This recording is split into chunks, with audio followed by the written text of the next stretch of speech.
Good evening friends, स्वागत है आपका अपने ही चैनल द स्मार्ट ज्ञान अड्डा में। जी हाँ friend, BPSC headmaster head teacher का डेट जारी कर दिया गया है। जून में परीक्षा है, तो इस लेकर के जो है अब परीक्षा की तैयारी बिल्कुल कमर कस लेनी चाहिए। और इस बाबत जो है कई व्यूअर्स के कॉल भी आ रहे थे, तो द स्मार्ट ज्ञान अड्डा के द्वारा भी जो है बीपीएससी के सारे सिलेबसों को तैयार करवाया जाएगा। जी हाँ फ्रेंड, आपका सहयोग रहा तब बिल्कुल बढ़ चढ़ करके तैयारी किया जाएगा। आज के इस अंक में इकाई एक डीएलएड जो 75 अंक का है, चूँकि जो ये 150 अंकों का आपको प्रश्न पूछा जाएगा, उसमें से अकेले डीएलएड 75 अंक के होंगे, जिसमें से 8 इकाई पढ़ने हैं। आज के इस अंक में मात्र 15 मिनट के वीडियो में बच्चे बचपन और बाल अधिकार के लाइन बाय लाइन व्याख्या, पूरा लाइन बाय लाइन व्याख्या करके जो है, और सारा वीवीआई वस्तुनिष्ठ प्रश्नों को भी सॉल्व किया जाएगा मात्र 15 मिनट में। जी हाँ फ्रेंड, 15 मिनट में एक चैप्टर खत्म। एक चैप्टर से औसतन डीएलएड के एक चैप्टर से 9 8 72, यानी कि 9 नंबर से 10 नंबर तक आएंगे। छोटे चैप्टर से 9 नंबर, बड़े चैप्टर से 10 नंबर, यानी डीएलएड आपने कंट्रोल कर लिया तो बाद बाकी इधर जो 75 नंबर है, इसके लिए बिहार में का आपको पढ़ना है, फिर भारत का भूगोल पढ़ना है, बिहार का पढ़ना है, राष्ट्रीय आंदोलन पढ़ना है, मैथ पढ़ना है, साइंस पढ़ना है, सोशल साइंस पढ़ना है, समसामयिकी पढ़ना है, रीजनिंग पढ़ना है। तो कई सारे जो है टॉपिक्स को पढ़ करके उधर 75 नंबर और इधर 8 इकाई को ही पढ़ के 75 नंबर। तो आज के इस अंक में हम लिए चलेंगे बच्चे और बचपन को लाइन बाय लाइन व्याख्या करके, उसके वीवीआई प्रश्नों को भी लेंगे। तो सीधे चलेंगे अगले स्लाइड पर और देखेंगे ये 17 पेज का ये बनाया गया है स्लाइड, बिल्कुल आप देख पाएंगे। और बिल्कुल बच्चे और बचपन यहाँ पर आप देख पा रहे हैं, इसमें आप देख पा रहे हैं क्या कुछ मिल रहा है आपको। तो यहाँ पर लाइन बाय लाइन व्याख्या की गई है। पहले इसको सेल्फ स्टडी किया गया है ताकि आपको समय बर्बाद ना हो और बिल्कुल निचोड़ आपको मिले। तो प्रत्येक बच्चे के प्रथम 6 से 12 वर्ष तक का काल बचपन कहलाता है। तो यहाँ पर से एक जो निकल गया आपका 6 से 12 साल तक का समय क्या कहलाता है? बचपन। 6 से 12 साल तक का समय क्या कहलाता है? बचपन। ये अति विशिष्ट अवस्था है, विशिष्ट नहीं अति विशिष्ट, बिल्कुल स्पेशल, एकदम हाई स्पेशल व्यवस्था है। प्रथम के 2 वर्षों को शैशवावस्था कहा जाता है। बालक के निर्माण काल में इस की अवस्था है जिसे बचपन में प्रवेश करता है। 2 वर्ष का शैशवावस्था हो गया, 2 इयर्स का, और उसके बाद बच्चे बचपन में चले गए, बालावस्था में। और 6 से लेकर के 12 साल तक है बाल्यावस्था। तो यहाँ पर देख लेते हैं, बचपन के प्रथम 2 वर्षों में बालक के शारीरिक और मानसिक विकास की गति अति तीव्र होती है। यानी कि 2 साल तक बच्चा जो है 2 इयर्स तक बहुत तेजी से बढ़ता है, चाहे वो शारीरिक दृष्टिकोण से हो या मानसिक दृष्टिकोण से हो। यानी कि शैशवावस्था में बच्चे के ग्रोथ यानी कि वृद्धि और विकास दोनों काफ़ी तेजी से होता है, और बच्चा अपने परिवार में ही रह करके अपने सामाजिक गुणों को अर्जित करता है। जी हाँ फ्रेंड, तो चलेंगे अगले स्लाइड पर। बचपन के अगले 3 वर्ष अर्थात 6 वर्ष तक की आयु तक बालक अपने हाथ पैर के उपयोग नवीन कौशलों को अर्जित करने में करता है, जैसे कि चलना फिरना, कुछ सामान को पकड़ना, ये सारे चीज़ करने लगता है बच्चा 3 से लेकर 6 साल तक। और 6 से 12 साल की अवस्था में क्या करता है? उसका बौद्धिक, नैतिक एवं सामाजिक विकास तेजी से होता है। खोजी दृष्टिकोण एवं घूमने की प्रवृत्ति विकसित होती है। मनोवैज्ञानिक दृष्टिकोण से बचपन की अवस्था भाषा सीखने की सर्वोत्तम अवस्था है। यहाँ से भी आपका ऑब्जेक्टिव आ सकता है कि भाषा सीखने की सर्वोत्तम अवस्था कब है? तो बचपन की अवस्था है। उसका एज पूछ लेगा तो कब से कब तक का होगा? 6 से लेकर के 12 साल का होगा। सबसे ज़्यादा ग्रोथ कब होता है? तो शैशवावस्था में। कब? जब 0 से लेकर के 2 इयर्स तक। अब यहाँ पर देख लेते हैं क्या कुछ कहा गया है। कार्ल कोल एवं ब्रूस ने इसे जीवन का अनोखा काल कहा है। किसे? बचपन को। ये काफ़ी इंपॉर्टेंट है। कोल और ब्रूस ने किसको जीवन का अनोखा काल कहा है? बचपन में। वास्तव में माता के लिए बाल विकास की अवस्था को समझ पाना कठिन है। माता और पिता भी इस बाल विकास की अवस्था को समझ नहीं पाते हैं, जो शैशवावस्था होता है, जो बाल्यावस्था होता है। जी हाँ फ्रेंड, तो कोल और ब्रूस ने इसे क्या कहा? जीवन का अनोखा काल किया। रेड में आप देख रहे हैं, आप इसका जो है स्क्रीनशॉट भी ले सकते हैं या आपको पीडीएफ उपलब्ध करवा दिया जाएगा। जी हाँ फ्रेंड, चलेंगे अगले स्लाइड पर और देखेंगे क्या कुछ निकल करके आ रही है। साथ साथ बालक में नैतिक गुणों का विकास होने लगता है। बचपन में बालक को प्रसन्न कर देने वाली खेल क्रीड़ाएं करते हैं। चित्र विचित्र क्रियाएं से खुद को संतुष्ट तथा बड़ों को मनोरंजन करते हैं। वो तरह तरह के जो है मनोरंजन वाले कार्य करते हैं जिससे खुद भी वो संतुष्ट होते हैं और दूसरों को भी संतुष्ट करते हैं। तो यहाँ पर बच्चे तथा बचपन सामाजिक, सांस्कृतिक तथा ऐतिहासिक समझ। सामाजिक समझ में कुछ खास यहाँ पर है नहीं, और यहाँ पर जो है औद्योगिक काल से जो है कृषि प्रधान प्रारंभ में समाज था। बाद में क्या हो गया, संयुक्त परिवार विघटित होने लगे। महिलाएं भी धन अर्जन करने के लिए घर से बाहर जाने लगी तथा शहरी संस्कृति में बालकों को जीवन स्पर्शी ज्ञान उपलब्ध होना कठिन हो गया। इसकी पूर्ति हेतु बाल गृहों का निर्माण हुआ। तो औद्योगिक काल के दरमियान में जो है 1800 के आसपास 1650 से लेकर के आता है, बाल गृह का भी निर्माण हो गया जहाँ पर बच्चे के केयर के लिए उसको रखा जाने लगा। अब यहाँ पर देख लेते हैं आगे क्या कुछ है। भारतीय समाज में विभिन्न वर्ग स्तरीय आर्थिक परिस्थितियों में बचपन के स्वरूप को निम्नलिखित प्रकार से वर्णन किया गया है। 3 तरह से भारत के समाज में एक निम्न श्रेणी के बच्चे जिसमें मजदूर वर्ग आते हैं, मध्यम श्रेणी का बचपन और धनिक वर्ग का बचपन। तो तीनों में किस तरह का बचपन बीतता है इसको देख लेते हैं। निम्न श्रेणी का जो बचपन होता है, इसलिए मजदूर बस्तियों में बाल गृहों के बस्ती के बालकों का लालन पालन, खेलकूद, अल्पाहार की व्यवस्था होती है, किंतु अभी भी बाल विकास हेतु सुधार आवश्यक है। तो जैसा कि जान रहे निम्न श्रेणी के जो मजदूर वगैरह होता है, झुग्गी झोपड़ी बस्ती वगैरह में रहते हैं, अब बहुत कुछ ज़्यादा उनको फैसिलिटी नहीं मिल पाता। मध्यम वर्ग में क्या होता है, पूर्व प्राथमिक शिक्षा की स्थापना की गई है, जैसे अभी वर्तमान में आंगनवाड़ी में भी होता है और घर में भी बच्चे सीखते हैं। और धनिक वर्ग में क्या होता है, नर्सरी वाले स्कूल में डाल दिया जाता है और वहाँ पर बच्चे सीखते हैं, जैसे किंडरगार्टन। सांस्कृतिक तथा ऐतिहासिक समझ, इस पर कुछ खास नहीं। सांस्कृतिक में आप देख लेते हैं, संस्कृति शब्द जो है सम उपसर्ग में क्री धातु और त्रि प्रत्यय से हुई है। सम प्लस क्री प्लस ती, संस्कृति। सम प्लस क्री प्लस ती यानी कि सम उपसर्ग और क्री धातु, क्री मतलब होता है करना, क्रिया, और ती प्रत्यय जो लास्ट में लगता है उसको प्रत्यय बोलते हैं, जो आरंभ में लगता है उसको उपसर्ग बोलते हैं। तो उपसर्ग सम है और धातु क्रिया, धातु मतलब होता है वर्ब, क्रिया, और इससे संस्कृति शब्द की उत्पत्ति हुई है। तो यहाँ से भी पूछ सकता है कि संस्कृति शब्द की उत्पत्ति किस शब्द से हुई है, उसमें उपसर्ग क्या है, तो सम उपसर्ग है और ती प्रत्यय है और क्री धातु है। इसमें जीवन के सभी पक्षों का समन्वय, संस्कृति में क्या होता है, जीवन के सभी पक्षों का समन्वय रहता है। राल्फ लिटन के अनुसार संस्कृति सीखे हुए व्यवहारों तथा उनके परिणामों का वह समग्र रूप है। यहाँ पर देखिए समग्र रूप को गोल कर दिया गया है ताकि आप इससे याद कर सकते हैं, उस शब्द पर आप फोकस करते हैं जिसके निर्माणकारी तत्व किसी विशिष्ट समाज के सदस्यों द्वारा प्रयुक्त और संचारित होते हैं।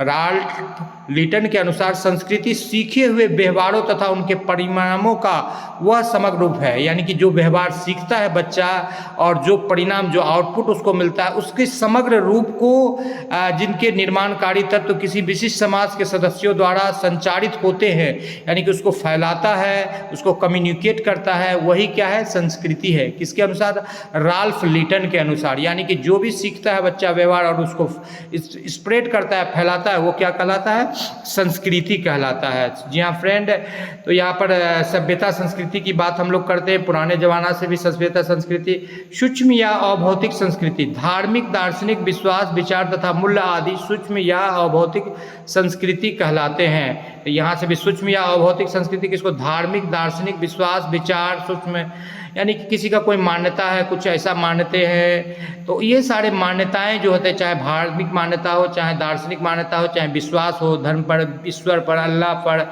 यीशु पर जो विश्वास होता है, ये क्या होता है, अभौतिक संस्कृति कहलाते हैं। जी हाँ फ्रेंड, बचपन के विकासात्मक चरण की बात करते हैं तो वहाँ पर भी पूर्व में भी हमने पढ़ा कि शैशवावस्था 2 से 3 वर्ष की होती है, 2 वर्ष मानते हैं। प्रारंभिक बचपन 6 से 12 वर्ष का होता है, उसमें प्रारंभिक बचपन 7 से 8 वर्ष तक का होता है। अब जो बचपन है जो 6 से 12 साल का, उसको बांटा गया, यानी प्रारंभिक बचपन। मध्य बचपन क्या हो गया, 7 से लेकर के 8 वर्ष की उम्र से शुरू होता है, जो अनुमानतः प्रारंभिक आयु है और लगभग यौवन काल में समाप्त हो जाता है। किशोरावस्था की शुरुआत होती है। तो बचपन के बाद क्या होता है, किशोरावस्था आता है। पूर्व किशोरावस्था, इसका कुछ भाग उत्तर किशोरावस्था है और किशोरावस्था जैसा कि आपको पता है कि 11 से लेकर 18 साल तक होता है, तो ये उत्तर किशोरावस्था 11 से 15 वर्ष तक की होती है। ये लड़कियों में और लड़कों में 12 से लेकर 17 वर्ष तक रहती है।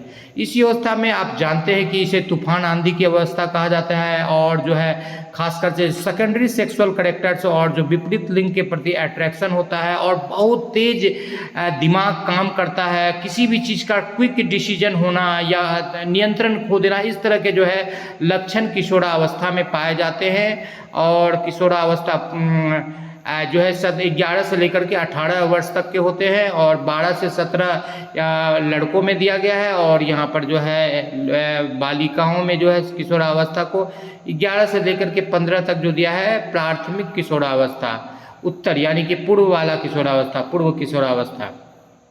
आगे चलते हैं बचपन की ऐतिहासिक समझ एवं साहित्य।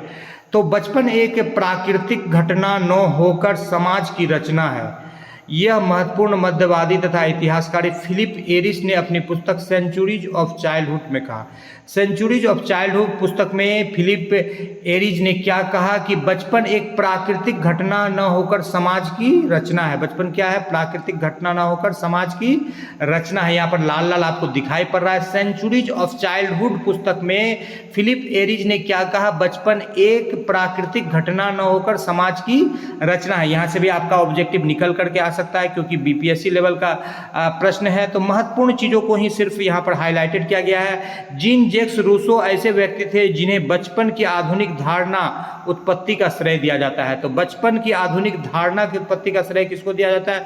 तो जैक्स रूसो को, जीन जैक्स रूसो को किसका श्रेय दिया जाता है? बचपन की आधुनिक धारणा की उत्पत्ति का श्रेय दिया जाता है। और फिलिप एरिस ने क्या कहा था अपनी पुस्तक सेंचुरीज ऑफ चाइल्डहुड में कि बचपन एक प्राकृतिक घटना न होकर समाज की रचना है। तो इस तरह से कई महत्वपूर्ण प्रश्न निकल करके आ रहे हैं। समकालीन युग में केनवेवो और स्टीनबर्ग बचपन और बचपन की शिक्षा पर आलोचनात्मक सिद्धांत किया, जिसे उन्होंने किंडर कल्चर का नाम दिया। एक किंडर गार्टन है मॉन्टेसरी, और एक केनेवो और स्टीनबर्ग ने क्या किया? उसको किंडर कल्चर का नाम दिया। आधुनिक काल में बचपन के नए युग में प्रवेश किया है। आजकल क्या हो गया है? बचपन के नए युग में हम लोग प्रवेश किए हैं। किंडर कल्चर समझता है कि बचपन एक सामाजिक और ऐतिहासिक शिल्प कृति है। किंडर कल्चर क्या समझता है? कि बचपन एक सामाजिक और ऐतिहासिक शिल्प कृति है, न कि केवल एक जैविक इकाई। कई मनोवैज्ञानिकों ने तर्क दिया है कि बचपन पढ़ने वयस्क बनने का एक प्राकृतिक चरण है। बचपन पढ़ने और वयस्क बनने का एक प्राकृतिक चरण है। और किंडर कल्चर क्या कहा? सामाजिक और ऐतिहासिक क्या है? एक शिल्प कृति है। तो इस तरह से एक हाईलाइटेड शब्द है, इसको पकड़ लेना है। मॉन्टेसरी और पियाजे जैसे विद्वानों ने भी बचपन का वर्णन किया था। हमारे देश में 1830 के दशक में टैगोर और गांधी जी ने भी अलग अलग शिक्षण पद्धति को दिया था। और बाल अधिकारों के बारे में अब हम लोग जानेंगे। बाल अधिकार नाबालिग बालकों की देखभाल एवं विशिष्ट सुरक्षा के रूप में बच्चों को प्रदान की जाने वाली व्यक्तिगत अधिकारों को कहा जाता है। तो नाबालिग किसको कहते हैं हम लोग? 18 साल से जो छोटा है उसको जो अधिकार दिए गए हैं वो बाल अधिकार है। बाल अधिकार 1989 की परिभाषा के अनुसार 1989 में बाल अधिकार की परिभाषा दी गई। इसके अनुसार कोई भी व्यक्ति जिसकी आयु 18 वर्ष से कम है, जब तक कि नियम में परिभाषित व्यवस्था को पहले प्राप्त नहीं किया हो, बच्चा कहलाता है। यानी 18 साल से छोटा जो भी है बच्चा कहलाता है। और ये 1989 में ये बाल अधिकार की परिभाषा दी गई। तो ये बाल अधिकार की दी गई। बाल अधिकार में अब क्या कुछ बाल अधिकार दिए गए हैं तो यहाँ पर देख लेते हैं। काफ़ी महत्वपूर्ण पॉइंट्स है, यहाँ पर निकल करके आएंगे। तो पहला पॉइंट यहाँ पर देखते हैं, 14 वर्ष तक की उम्र के बच्चों को किसी भी जोखिम भरे कार्य में नहीं लगाया जा सकता। ये सुरक्षा का अधिकार अनुच्छेद 24 में दिया गया। 6 से 14 वर्ष तक के आयु के बच्चे को अनिवार्य और निःशुल्क शिक्षा दिया गया, जिसको राइट टू एजुकेशन बोलते हैं। अनुच्छेद 21 काफ़ी इंपॉर्टेंट है। डबल टिक यहाँ पर देख रहे हैं। सिंगल स्टार मतलब इंपॉर्टेंट, डबल स्टार मतलब मोस्ट इंपॉर्टेंट। ये टॉपिक ही आपका मोस्ट इंपॉर्टेंट जा रहा है। तो अनुच्छेद 21 में 6 से 14 साल के बच्चों तक के क्या दिया गया? अनिवार्य शिक्षा का अधिकार दिया गया, जिसके चलते आप देखते हैं कि 8 क्लास तक सारे चीज फ्री मिलते हैं। और 24 में बच्चों को जोखिम वाले कार्य में, जैसे पटाखा वगैरह फैक्ट्री या समान अवसर सुविधा प्राप्त करने एवं प्रतिष्ठापूर्ण माहौल प्रदान करने स्वरूप के विकास हो, इसके लिए नैतिक एवं भौतिक चरणों में होने वाली घोषणा से शोषण से सुरक्षा का अधिकार और अनुच्छेद 39F में दिया गया शोषण से सुरक्षा। यहाँ पर क्या दिया गया? शोषण से सुरक्षा। सुरक्षा का अधिकार अनुच्छेद 39E में भी दिया गया है। सुरक्षा का जबरन किसी काम में नहीं भेजना है जिसको वो कर नहीं पाता है। तो 39E और F दोनों में क्या चीज़ को दिया गया है? सुरक्षा का अधिकार दिया है। समानता का अधिकार अनुच्छेद 14 में दिया गया है और भेदभाव के विरुद्ध अधिकार 15 में दिया गया है। व्यक्तिगत स्वतंत्रता और कानून की सम्यक प्रक्रिया 21 में दिया गया है। जबरन बंधुआ मजदूरी रखने के विरुद्ध सुरक्षा का अधिकार अनुच्छेद 23 में दिया गया है। तो यहाँ पर आप देख रहे 14, 15, 21, 21A, 23 और 39, तो कई सारे जो है अधिकार बच्चों को दिए गए हैं। सामाजिक अन्याय 20 नवंबर को बाल अधिकार दिवस के रूप में मनाया जाता है। यहाँ पर और भी काफ़ी महत्वपूर्ण प्रश्न निकल रहा है कि 20 नवंबर को हम लोग किस रूप में मनाते हैं? बाल अधिकार दिवस के रूप में मनाते हैं। तो यहाँ पर देख पा रहे हैं कि बाल अधिकार संबंधित महत्वपूर्ण प्रयास, क्या कुछ प्रयास किया गया बच्चों के सर्वांगीण विकास के लिए महत्वपूर्ण है। क्या क्या चीज़ महत्वपूर्ण है? बाल अधिकार सम्मेलन किया जाता है बच्चों के महत्वपूर्ण अधिकारों के लिए। बच्चों के अधिकार के संबंधित 1 से 12 तक अनुच्छेद और 14 से 32 तक जो है बच्चों के अधिकार से संबंधित अनुच्छेद दिए गए हैं। इसमें बच्चों के ही विषय में दिया गया है अनुच्छेद 14 से लेकर के, और यहाँ 1 से 12 तक भी है। जीने और विकास करने का अधिकार अनुच्छेद 7 से 9, 20, 22, 23, 24, 25, 26, 27, 28, 29, 30 और 31 और 42। तो यहाँ पर देख रहे हैं कि 14 से लेकर 32 तक जो है यहाँ पर जीने और यहाँ पर अधिकार से संबंधित अनुच्छेद बच्चों के लिए दिए गए हैं। राष्ट्रीय बाल अधिकार संरक्षण आयोग का गठन किया गया है ताकि बच्चों के अधिकार का वहाँ पर संरक्षण हो जाए। बाल संबंधित कानून संशोधन अधिनियम 1956 अनैतिक व्यापार की रोकथाम की गई। बच्चों से संबंधित बाल विवाह निषेध 1929 जिसको राजा राम मोहन राय और लॉर्ड विलियम बेंटिंक ने 1829 में लागू किया गया था। बाल विवाह निषेध अधिनियम यहाँ पर 1929 आ गया है। राष्ट्रीय बाल अधिकार संरक्षण नियमावली, जी हाँ 1929 ही सही है, 1929 है। और राष्ट्रीय बाल अधिकार संरक्षण नियमावली 2006 है और संशोधन नियमावली 1956 अनैतिक व्यापार से, ये काफ़ी पुराना अधिनियम है। इस तरह से बच्चों को अधिकार दिया गया। बाल अधिकार संरक्षण 2005 में भी दिया गया। शिशु दुग्ध अनुकल पोषण बोतल एवं शिशु खाद्य आपूर्ति संशोधन अधिनियम जो है 2003 में लागू किया गया। इस तरह से बच्चों को कई सारे अधिकार दिए गए हैं। और परिवार समाज की इकाई है, बच्चों के सर्वांगीण विकास की सबसे बड़ी संस्था है, यानी परिवार। बच्चे की जो विकास हो रहा है उसका सबसे बड़ा संस्था कौन है? परिवार है। यानी सबसे पहले बच्चा परिवार से ही सीखता है। परिवार ठीक है तो सारा कुछ सही है, परिवार गड़बड़ है तो सारा कुछ गड़बड़ है। उपेक्षित बच्चों वर्गों से आने वाले बच्चों पर विशेष चर्चा। अनुसूचित जाति और जनजाति जो आर्थिक रूप से पिछड़े बच्चे हैं या विशेष आवश्यकता वाले बच्चे हैं जिनको दलित या अपवित्र या अछूत कहा जाता है, उनके लिए भी जो है सरकार ने कई सारे अधिकार दिए हैं। 2011 की जनगणना के अनुसार 16.66% जो है ऐसे बच्चे हैं जो कि अनुसूचित जाति जनजाति पिछड़े वर्ग से आते हैं जिनको अछूत या अस्पृश्य कहा जाता है। उत्तर प्रदेश में सबसे अधिक अनुसूचित जाति की जनसंख्या है। यहाँ से भी एक जेके का प्रश्न निकल रहा है, किंतु इन सभी को जो है समान दिया गया। संविधान में सबको समान अधिकार दिया गया, किसी को कम और अधिक नहीं। अनुसूचित जातियों जनजातियों की कई सारी समस्या है, निर्धनता की समस्या, शोषण की समस्या, शिक्षा की समस्या, जीवन स्तर की समस्या, छुआछूत की समस्या, बेरोजगारी की समस्या, मूलभूत आवश्यकताओं की समस्या। अनुसूचित जातियों जनजातियों की समस्या का समाधान भी किया गया है। बसाव नामक एक ब्राह्मण ने प्राचीन काल में जो है उनकी समस्या का समाधान किया था। ज्योतिबा फुले, डॉक्टर भीमराव अंबेडकर ने भी उनकी समस्याओं को राजनीतिक यात्रा के रूप में हम लोग देख सकते हैं।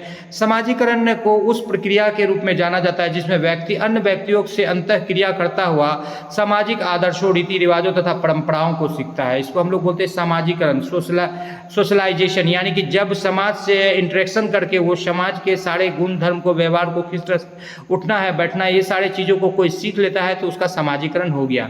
वंचित वर्ण जो है वो आर्थिक दृष्टि से वंचित हो सकते हैं, सामाजिक दृष्टि से और सांस्कृतिक दृष्टि से वंचित होते हैं। सामाजिक दृष्टि से यानी कि जिसमें छुआछूत का भेदभाव किया जाता है वो सामाजिक दृष्टि से वंचित है। जिसमें अनुसूचित जाति जनजाति के लोग आते हैं जिसे हम लोग शूद्र कहते हैं, सबसे निचला तबका में आता है ब्राह्मण, क्षत्रिय, वैश्य, शूद्र। तो शूद्र जाति को जो सबसे नीचे रखा गया है, जिसमें जो है अभी बहुत आते हैं जाति जिनको कि नाम लेकर के भी बोलने से उनके लिए हरिजन एक्ट या कई सारे सरकार ने प्रावधान किए हैं कि ताकि उनको रक्षा किया जा सके। संविधान के भाग 4 के नीति निर्देशक सिद्धांत में अनुच्छेद 45 के अंतर्गत प्राथमिक शिक्षा को निःशुल्क रूप से देश के सभी बच्चों को उपलब्ध कराने का प्रावधान किया गया है। राष्ट्रीय शिक्षा नीति 1968 में भी हुआ है और 1986 में भी संशोधित किया गया, फिर 1991 में भी, 92 में भी और 1993 में उन्नी कृष्णन केस। तो इन सारे अनुच्छेद 45 में क्या किया गया, प्राइमरी शिक्षा को बड़े किया गया, अभी तक मिडिल तक जो है निःशुल्क हो गया है सबके लिए। तो अनुच्छेद 45 भाग 4 में किया गया है। तो 86वां संशोधन जो हुआ संविधान का, इसमें क्या कुछ कहा गया, तो संविधान का 86वां संविधान में राज्यसभा में प्रस्तुत किया गया, जिसमें प्राथमिक शिक्षा को भौतिक अधिकार और उसकी समुचित व्यवस्था करना सरकार का मौलिक दायित्व निर्धारित किया गया। संसद के दोनों सदनों ने 2002 में पारित किया गया। परिणाम स्वरूप 7 वर्ष के अंतराल के बाद अप्रैल 2010 में इसे लागू कर दिया गया। राइट टू एजुकेशन यानी शिक्षा का अधिकार। आगे देख लेते हैं, आर्थिक रूप से वंचित वर्ग के बच्चे हैं, पंचवर्षीय योजनाओं में भी इसके लिए काम किया गया। 6 से 14 वर्ष के बच्चों के लिए शिक्षा अनिवार्य बनाने का प्रावधान किया और 4 वर्ष में इसका लक्ष्य रखा गया। तो 4 वर्ष में तो प्राप्त नहीं हुआ, अब तक उसको प्राप्त किया जा रहा है और चूंकि नए बच्चे भी उसमें जुड़ते चले जा रहे हैं, जिसके लिए विश्व बैंक और अंतर्राष्ट्रीय संगठनों से भी सहायता ली गई। सांस्कृतिक रूप से वंचित बच्चे यानी कि जैसे नदी नालों कुआं में उनको नहीं दिया जाता है, सार्वजनिक स्थानों में आने जाने की मनाही होती है, विद्यालय में किसी खास विद्यालय में उनको एडमिशन नहीं दिया, तो ये सांस्कृतिक रूप से बच्चे हुए। इसके लिए भी समानता का अधिकार संविधान में दिया गया है। सभी के लिए समान मानवीय अधिकार यानी कि संविधान में सबको एक समान दिया गया, चाहे वो सांस्कृतिक रूप से वंचित हो, चाहे आर्थिक रूप से, चाहे राजनीतिक के किसी भी रूप से जीवन जीने का अधिकार दिया गया। नौकर या गुलाम बनाकर रखने का जो कानून था वो समाप्त कर दिया गया। पहले बंधुआ मजदूरी का प्रथा चलता था, ये सारे चीज़ समाप्त कर दिए गए। परिवार किसी राष्ट्र एवं समाज की आधारभूत इकाई है, तो मातृत्व एवं बाल व्यवस्था की देखभाल है तो विशेष प्रयास करना प्रत्येक राष्ट्र का दायित्व है। ये न सिर्फ परिवार का, समाज का, बल्कि ये राष्ट्र का दायित्व है कि वो मातृत्व और बाल अवस्था की देखभाल करे,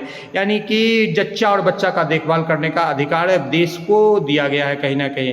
तो अभी खाद्य सुरक्षा योजना सरकार चलाती है, तो कहीं ना कहीं फिर आंगनबाड़ी केंद्रों से जो है गर्भवती धात्री वगैरह को जो है पोषाहार वगैरह देना, इसी सब योजना के अंतर्गत आता है। आप देख पा रहे हैं इधर आर्थिक अधिकार में धारा 17, 22, 23, 24, 25 में आर्थिक रूप से स्वतंत्रता दी गई है, कार्य करने का अधिकार दिया है, विश्राम और मनोरंजन, जीवन यापन, संपत्ति रखने का अधिकार है। तो यहाँ पर अनुच्छेद 17, 22, 23, 24 में आर्थिक रूप से स्वतंत्रता प्रदान किया गया है, यानी कि कोई भी काम कर सकता है, किसी भी काम की मनाही नहीं होगी।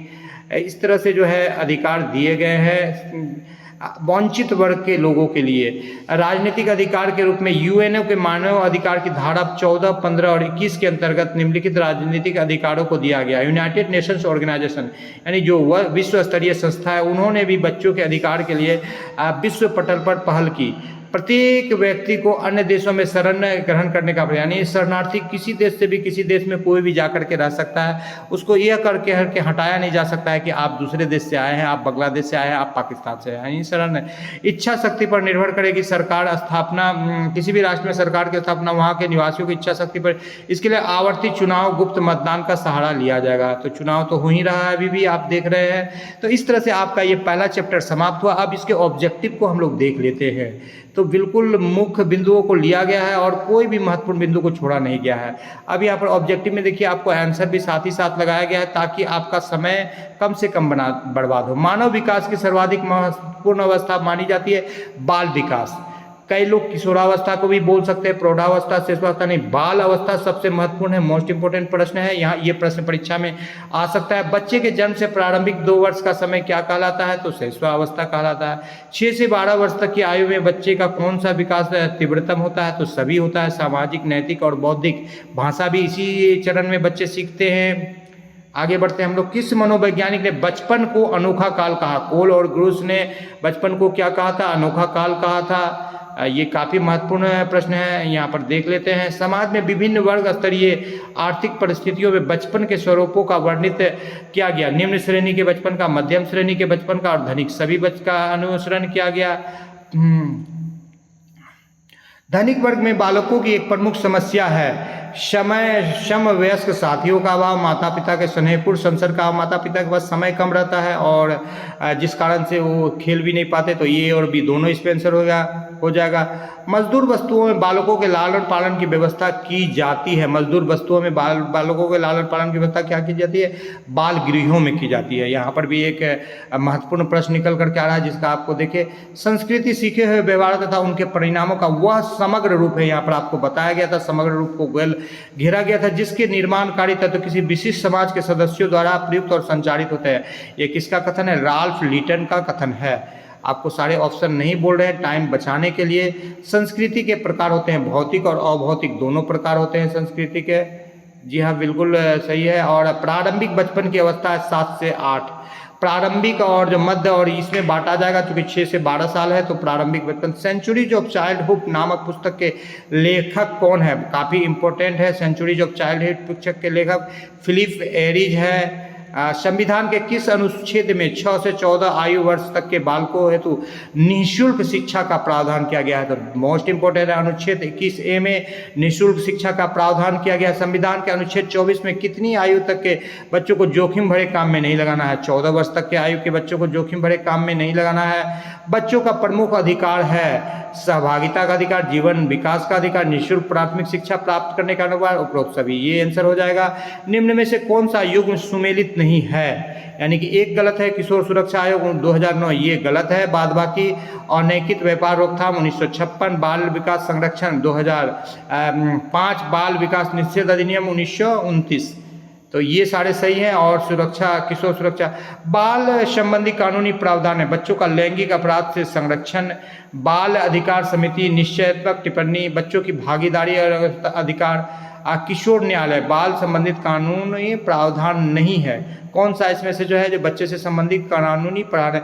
बच्चों का लैंगिक अपराध से संरक्षण, बाल अधिकार समिति की निश्चयात्मक टिप्पणियां, बच्चों की अधिकारी एवं अधिकार, किशोर न्यायालय। तो बाल अधिकार की टिप्पणियां जो है, ये बाल अधिकार कानून से संबंधित नहीं है। जी हाँ फ्रेंड, चलते हैं अगले स्लाइड पर। यहाँ पर इस स्लाइड को ले चुके हैं। जी हाँ फ्रेंड, जनगणना वर्ष 2011 के अनुसार अनुसूचित जाति की कुल जनसंख्या कितना थी? तो 16.66% थी। काफ़ी महत्वपूर्ण प्रश्न है। अनुसूचित जाति की सर्वाधिक जनसंख्या किस जाति की है और किस प्रदेश में है? तो उत्तर प्रदेश में। अनुसूचित जातियाँ एवं जनजातियों की प्रमुख समस्या क्या है? ये तीनों समस्या, अस्पृश्यता यानी छुआछूत, निर्धनता, बेरोजगारी, ये सभी समस्या। दक्षिण भारत में दलित चेतना के विकास का श्रेय किसको दिया जाता है? बासव को दिया जाता है। काफ़ी महत्वपूर्ण प्रश्न है, बासव को दिया जाता है। ब्राह्मण थे। वंचित वर्ग को कितने भागों में विभक्त किया गया है? 3 भागों में विभक्त किया गया है। इंपॉर्टेंट है। संविधान के किस भाग में नीति निर्देशक तत्वों का वर्णन है? तो भाग 4 में नीति निर्देशक तत्वों का वर्णन है। शिक्षा के अधिकार संबंधित 86वां संशोधन बिल राज्यसभा में प्रस्तुत किया गया, वर्ष 1997 में प्रस्तुत किया गया। शिक्षा का अधिकार देश में कब लागू हुआ? अप्रैल 2010 में लागू किया गया, जिसको राइट टू एजुकेशन। निम्न में से किस वंचित वर्गों की प्रमुख समस्या नहीं है? निम्न में से क्या वंचित वर्गों की प्रमुख समस्या? निम्न जीवन स्तर, सार्वजनिक स्तरों पर जाने का निषेध, सांस्कृतिक परिवर्तन एवं प्रगति, यही वाला ऑप्शन हो जाएगा। मानव अधिकारों के घोषणा पत्र में निहित है स्वतंत्र अभिव्यक्ति का अधिकार, जीवन जीने का अधिकार, शिक्षा ग्रहण करने का अधिकार, उपरोक्त सभी। निम्नलिखित में कौन सा कथन सत्य है? शिक्षा प्राप्ति बच्चों का मौलिक अधिकार है। बाल अधिकार 1989 के अनुसार 18 वर्ष या उससे कम के आयु के बच्चा बालक है। 25 नवंबर को प्रत्येक वर्ष बाल अधिकार दिवस मनाया जाता है। तो 25 नवंबर को नहीं मनाया जाता है। 1 और 2 सही है, बाद बाकी 3 नंबर गलत है। 20 नवंबर को मनाया जाता है। और यहाँ पर देख लेते हैं, सुमेलित किया हुआ है, ये आपका सुमेलित किया हुआ है। समानता का अधिकार अनुच्छेद 14,